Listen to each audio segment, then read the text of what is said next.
Bullying and Changing Culture Useful Tools, Part 3 Final. So if you understand that everybody has something they can work on. Everybody has something they can do better. Now there are people that are great at their job, but they have to learn too. They learn every day. They learn every second of every day, and they learn to incorporate those processes into themselves. No company in their right mind right now would want turnover. There's a real rash of turnover. They think that it's an Aesop fable. It's a couple thousand years old, where the bird in your hand is there's value in the two in the bush, and in companies, that's absolutely not true. You know what you have in your hand. Be very careful about changing it out for somebody you don't know, for somebody who, no matter how wonderful they look on paper, might not fit into that position. So that's a real cautionary tale. I told that to a supervisor once because they were going to get rid of someone, and I said, well, you got to be real careful here because, for one, you're not going to replace her very easily, and if you do, it's going to be expensive. So let's try training her, which we did. We retrained her, and she did great. Now, there are some people that cannot get it, and that's true, and turnover is required for that. It's not a good thing, but it happens. And the other one that happens is financial. The company is going to go away if it doesn't do some cuts. And so that really is where you combine more teamwork and find out how you can do that much or more with the people you have by having them teamwork with each other. And that's where the importance there. So no company wants turnover at all. So there was a man, I know this guy, he's a manager of this company. It's a chain store company, and his profit was really high. His sales were going up, and he had almost no turnover. And so they sent a vice president and some other staff out to meet this guy, find out what his secret was. And so when they were talking, and one of his subordinates came up, and she asked a question, didn't know who they were, asked a question, and so he explained it, and then she walked away. And the vice president said, "You're not allowed to teach her that. That's your job." And I said, "Well," he said, "Well, I teach everything to everybody." And then so he started to argue with that. He goes, "I teach, and I try and get them ready for their next job." And the vice president was getting kind of ruffled, and so this guy's boss said, "No, you don't understand. You're here to find out why his sales are skyrocketing, why his profits skyrocketing, and why he has no turnover, and his labor costs and everything are down, well below anybody else around here. And the reason is because of who he is." Now that's a tale for supervisors. You can do a lot with what you have. You can do a lot with combined effort by making a team that respect and don't bully and be part of that team. You can do a lot with that to advance what you're doing. It's funny when his boss said, "This is why you're here. This guy is great," and he got promoted and he got bonuses and stuff. But he really did like the people he's working with, and he didn't invalidate them. He treated everyone, from the lowest to the highest in the company, with due respect. So bullying is the opposite of empathy, and empathy means you have fellow feeling for somebody. You understand where they're at, and that empathy should direct your management style, your teamwork style, as far as your team. I gave an example earlier about a man who had a sick infant toddler, and I want to give another example. There's this woman. She was an assistant to this man, and she had 4 kids. Going through a divorce, had a bunch of problems going on. She was young, way too young to have 4 kids, but they were all young. So she had all these kids, and then she was 5 to 10 minutes late regularly.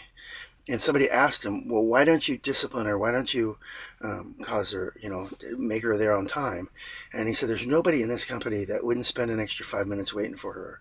There's nobody in this company that wouldn't stay 10 minutes because she has all these other issues and problems.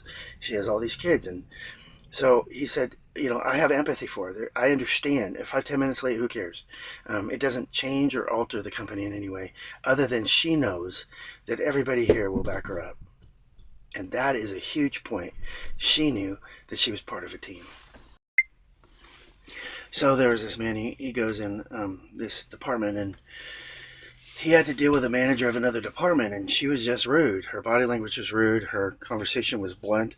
She never warmed up. She never smiled. She was just kind of rude all the time. And so he years earlier had gone on walks with his wife in this community that had these dogs, and he would walk by these dogs and they would come out barking and growling and showing their teeth and just being really hostile, and he would love them up. He'd say, "Oh, what a beautiful puppy, what a good girl, what a good boy." He'd love them up and love them up. And like, it only took 3 weeks of this conversation with him. They'd come up to the fence, rubbing against the fence, happy, wagging their tail, not saying, not barking at him. And so he decided to use this tactic with this woman. And so he was nice to her, and nice to her, and nice to her. No matter what she did or said or whatever, he was always direct, but he was nice.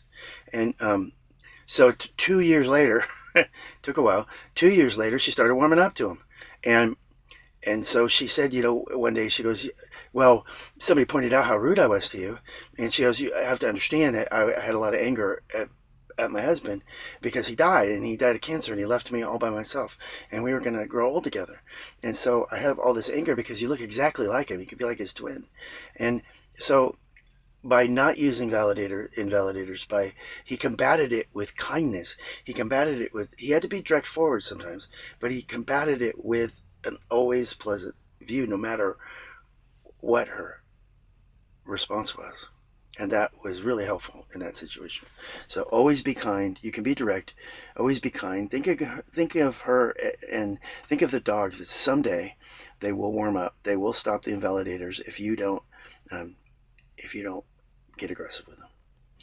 Okay, so I find this next subject fun to talk about. So there's an invalidator where they talk about people making errors, and they'll point out the error in sometimes unkind ways. Everybody makes errors, that's true. And so the error rate is kind of funny. Brain surgeons make errors at between 1 and 5%. That's pretty scary when you think about it, but normally those errors do not cause death of the patient, thank goodness. But 1 to 5% is normal for brain surgery. Now, there's a reason why they take 6 hours to do a 1 hour surgery, is because they double check everything. They triple check it. I knew a nurse that was the 6th person to count the tools and the stuff. And so they go out of their way to catch what errors they have or to fix it or whatever. But everybody has an error rate. So there was a guy who he dealt with several thousand pieces of information a month, and he put it in Excel spreadsheets and stuff, and he did all this work for it. And one of his managers, she was a huge manager, but they couldn't get any good managers there, so that she came in as their manager, and he had total respect for her. She was a wonderful person, don't get me wrong, but she said, "Well, here's an error rate. Here's an error." And he says, "Okay, I won't make it again." Just like that. Just, "Okay, no problem. I won't do it again. I'll fix it." And so it took him like 10 seconds to fix it.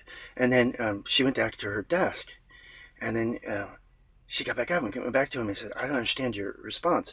I put out an error." And it's like, "Okay, who cares?" And she goes, "I don't understand. It upset me when I realized you made this error." And he said, "Well, there's 2 reasons why it didn't bother me." That's what he said. If, one, everybody has an error rate. Surgeons are 1 to 5%. And so in thousands of things, yes, I probably made 100 errors, 200 errors, but there's things you can do to get rid of error rates. For example, if you go through documents once, you're going to have a 15% error rate or more. So you're 85% accurate. Some of those will not really matter to the long run, and some will have to be fixed. And so that's doing it once. And so he went through everything twice, and twice gives him a 5 to 10% error rate. And then and he tried to be very careful, so he probably had less than that. And so out of several thousand things he did pretty good. He said that was the first thing. The second thing is, I don't put emotions to the fact that I'm going to make errors. I expect them. I know I'm going to make errors, and I know there are going to be consequences for those errors, but I don't need to be upset about them. I try very hard not to make them again. In fact, he was told by another employer that he didn't make the same mistake twice. He made it once, but he didn't make it twice. And so that's how error rates can be used as bullying tactics. So there are bullying tactics. There's constant criticism. You're fat, you're lazy, your error rate's bad, whatever. There's constant criticism. There's sarcasm. "Oh, for you, here you go again," that kind of thing. There's comparative pain. At least you have a job. It could be worse. Focus of emotions. You shouldn't be angry. Just let it go. Body language, silent treatment, walk away, changing, rolling the eyes, trying to exclude somebody. That's a bullying tactic. Gaslighting, which is, you're crazy. That's not going to happen. Those kind of things. So another one's kind of interesting. It's like glossing over, not letting somebody talk.